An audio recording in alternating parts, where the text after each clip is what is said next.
జనార్దన్ గల్వంకర్ అనే భక్త శిఖామణి గురించి మనం ఇప్పుడు తెలుసుకుందాం. మొదటిసారి చరిత్రకారుడైన హేమత్ పంత్ కు అల్లుడు యశ్వంత్ జనార్దన్ గల్వంకర్ ఇటు బొంబాయి సెక్రటేరియట్ లోని హోంశాఖలో సూపరింటెండెంట్ గా పనిచేస్తూ ఉండేవాడు. హేమత్ పంత్ షిరిడి దర్శించనారంభించాక సహజంగా తన అల్లుని యోగక్షేమాలు కోరి అతన్ని 4-5 సార్లు తనతో కూడా సాయి దర్శనానికి తీసుకుపోయాడు. మొదట కొద్దిసార్లు సాయిని దర్శించిన గల్వంకర్ కు మాత్రం ఆయన పట్ల భక్తి శ్రద్ధలు అంతగా కలగలేదు. కానీ తన పిలుపు, భగవంతుని ఆజ్ఞ లేక ఎవరూ షిరిడీకి రాలేరని సాయి అన్నారు కదా! అందువలన ఆయనే అతని అంతరంగంలో క్రమంగా పరిణితి తీసుకొచ్చారు. అలా అతని పట్ల సాయి ప్రత్యేక శ్రద్ధ వహించడానికి కారణమేమో అతనికి తెలియకపోయినా సాయికి తెలుసు. ఆ విషయం ఆయన చెప్పారు కూడా. ఒకసారి ఆయన అతనికి స్వప్నంలో కనిపించి అతన్ని ₹2 దక్షిణ కోరారు. మరొకసారి కూడా ఆయన కలలో కనిపించి అతనికి 2 ఆదేశాలిచ్చారు. నీవు నీతి నిజాయితీలతో ఉద్యోగంలో వ్యవహరించాలి అన్నది ఒకటి. మంచి శీలము, ధర్మబద్ధమైన దాంపత్యము పాటించాలన్నది రెండవది. నిజానికి ఆ 2 స్వప్నాదేశాలకు అర్థం అతడు ఓర్మి నిష్ఠలతో ఈ 2 నియమాలు పాటించమనే. అతడు చిత్తశుద్ధితో అలానే చేయగలిగాడు కూడా. ఇంతకంటే ఏ సద్గురువైనా చేయగల మేలు ఇంకొకటి ఏముంటుంది? లౌకికమైన కష్టాలు, కోర్కెలు ఎన్ని తొలగించినా ఇలాంటి నైతిక పరివర్తన రాకుంటే మనం పొందేదేదీ ఉండదు. మనలో నైతిక బలహీనతల వలన మరలా అంత దుఃఖము, కష్టము కలిగించగల పాపాలు చేస్తూనే ఉంటాం. ముందు జన్మల్లో వాటిని విధిగా అనుభవించవలసి వచ్చినప్పుడు అవి ఇప్పుడు ఎంత కష్టంగా ఉన్నాయో అంత కష్టంగానూ అప్పుడు ఉంటాయి. ఇప్పుడు ప్రత్యేకమైన యత్నంతో, వివేకంతో కూడిన యోచనతో మన బలహీనతలు తొలగించుకున్న యత్నం మనం ఈ జన్మలో చేయకుంటే అలా చేసే సంస్కారం, మానసికమైన అలవాటు మరుజన్మల్లో కూడా మనకు కలగదు.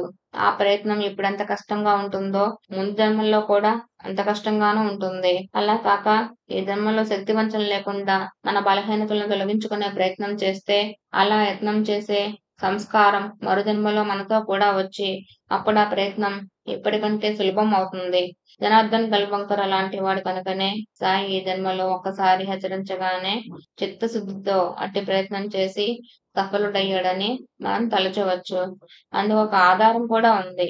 ఒకసారి సాయియే ఇతర భక్తులతో గల్వంకర్ గత జన్మల నుండి నిజాయితీ, పవిత్రత గలవారని చెప్పారు. కనుకనే సాయి ఈ జన్మలో ఒకసారి హెచ్చరించగానే చిత్తశుద్ధితో అట్టి ప్రయత్నం చేసి సఫలుడయ్యాడని మనం తలచవచ్చు.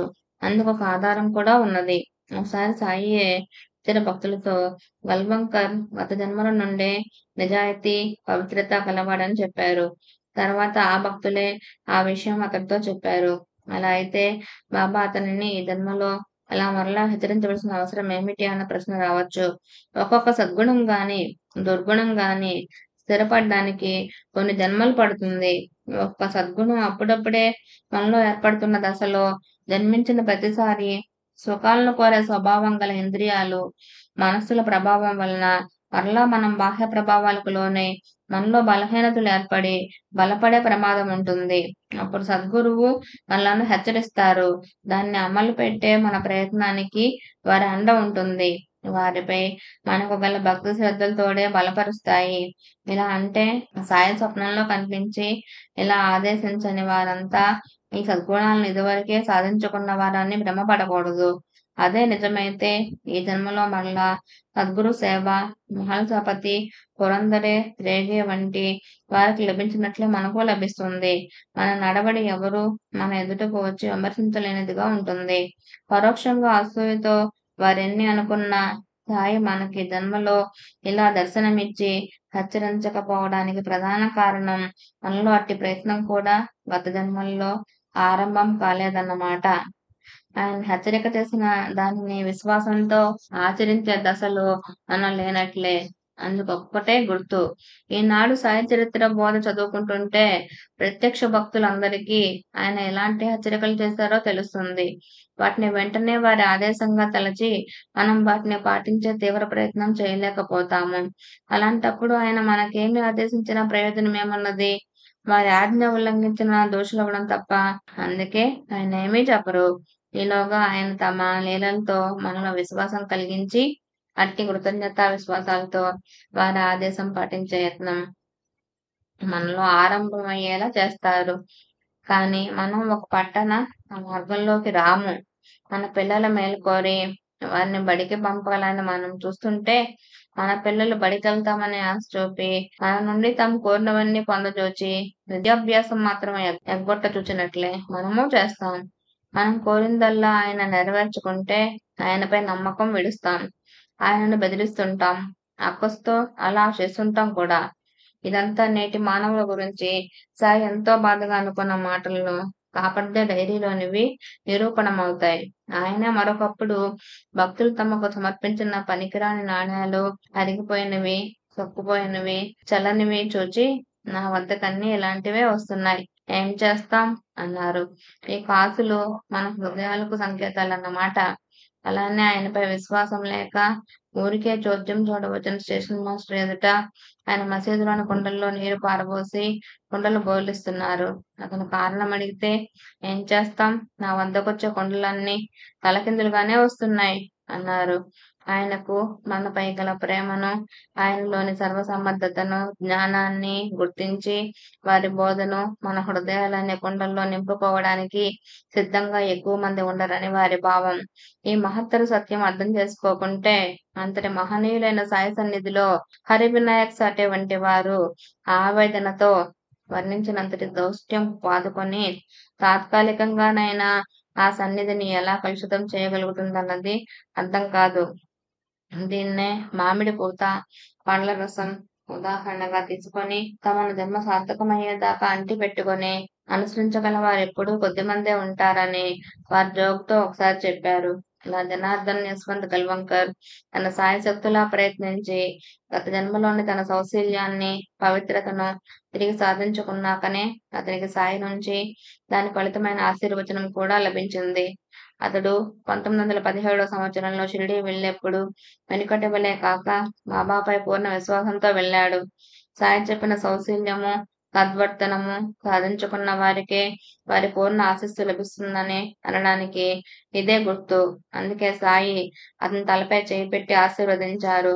ఆ దివ్య స్పర్శకు జనార్దన్ గల్వంకర్కు దివ్యమైన పారవస్యం కలిగింది. అతనికి బాహ్య ప్రజ్ఞ లేకుండా పోయింది.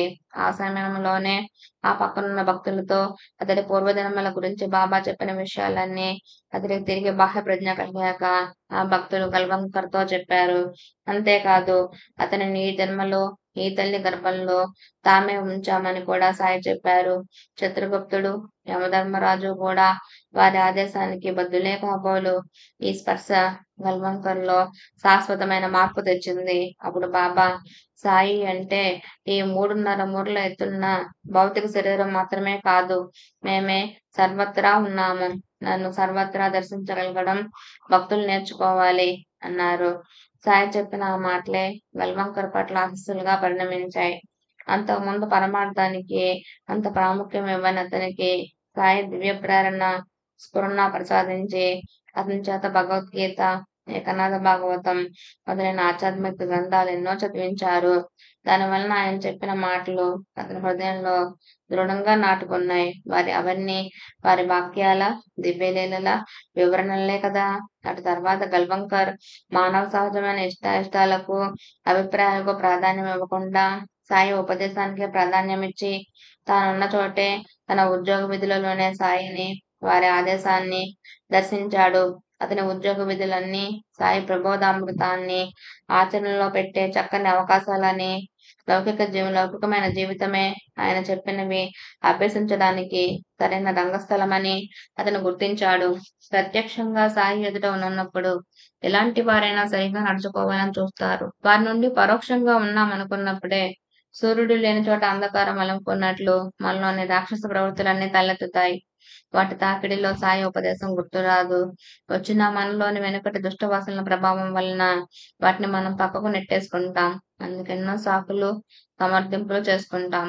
కర్మ ఫలదాతకు మన సాకులు, సమర్థింపులతో పని ఉండదు. అతడు మన హృదయ సాక్షి కూడా. మన ఉద్దేశాలు, పనులు వీటిని బట్టి ఇక జరగని రీతిన తన శిలాశాసనం చెక్కి మన కర్మఫలం సిద్ధం చేస్తాడు. ఇతరులకు తెలియకున్నా మన చేతుల వెనక దాగి ఉండి వాటిని ప్రేరేపించే మన సంకల్పాలను మన హృదయం నుండి మాత్రం మరుగుపరుచుకోలేము. మనలో ఉండి అలా వాటిని తెలుసుకునే సాక్షి చైతన్యమే ఆ కర్మ ఫలప్రదాత. ఒకసారి మరణించి మరలా జన్మించే మధ్యకాలంలో మనలోని కర్మసాక్షియే మనకన్నీ విధిస్తాడు. మరొక రకంగా చెప్పాలంటే మనపై మనం విధించుకునే శాసనమే అది. కనుకనే దాన్నెవరూ తప్పించలేరు. తమలోని ఈ సంకల్పాన్ని సద్గురుకు సర్వసమర్పణం చేసిన వారి మరుజన్మల పైన మాత్రమే సద్గురు ప్రత్యేకమైన శ్రద్ధ వహిస్తారు. మిగిలిన వారి సంగతి పక్షపాతం ఎరుగని కర్మసూత్రమే చూసుకుంటుంది. ఇది తెలిసే జనార్దన్ గల్వంకర్ వీలైనంత తరచుగా సాయికి భౌతికంగా దగ్గరయ్యే యత్నం చేయక సర్వగతమైన సాయి సన్నిధిని తన హృదయంలో దృఢంగా ప్రతిష్ఠించుకొని శరీరాన్ని తన ఉద్యోగ ధర్మంలో నిమగ్నం చేశాడు. సాయి అతని చేత శ్రీరాముడు ఆచరించి చూపిన, శ్రీకృష్ణుడు భగవద్గీతలో బోధించిన కర్మయోగాన్ని ఆచరింపజేశారు. అట్టి సద్గురువే మన చేత ఆయా సాధనలు చేయించవలసిందే గాని మనంగా వాటిని పూర్తిగా అనుష్ఠించలేము. కారణం మన చేత తప్పుడు పనులు చేయించే మనస్సే. వాటి తర్వాత దాన్ని నిగ్రహించే రక్షకుడు అవడం ఎలా సాధ్యం? దాన్ని గురువుపరం చేస్తే ఆయనే దాన్ని నిగ్రహించి రక్షకుడిగా పనిచేసేలా చూస్తారు. మన ఇష్టాయిష్టాలకు, తాత్కాలికమైన పరిస్థితులకు తలవగకుండా వారిపై విశ్వాసంతో, ఆ మార్గంలో మనకెదురయ్యే కష్టనష్టాల మధ్య ఓర్మితో యథాశక్తి వారు ఆదేశించిన మార్గాన్ని అనుసరించి యత్నించడమే మన మనస్సును ఆయన పరం చేసే మార్గం.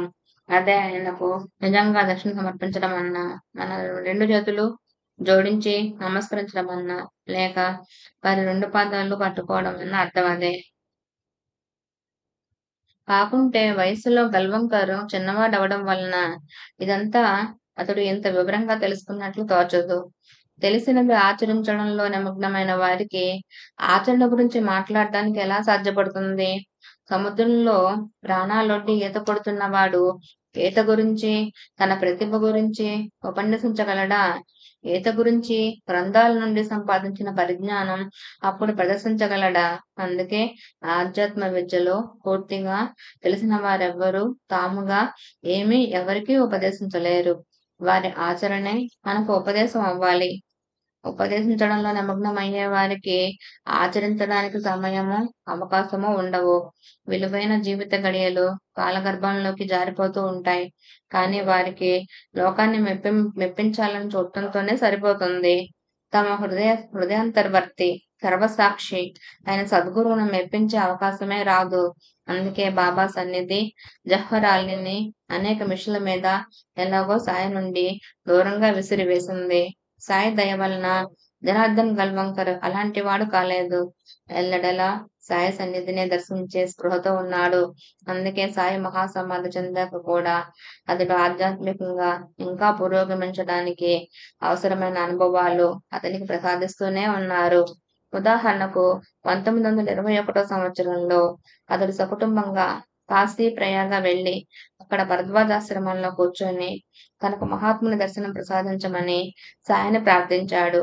అక్కడి నుండి బయలుదేరిన కొద్ది నిమిషాలకే రోడ్డు పక్కన ఒక మహాత్ముడు కనిపించాడు.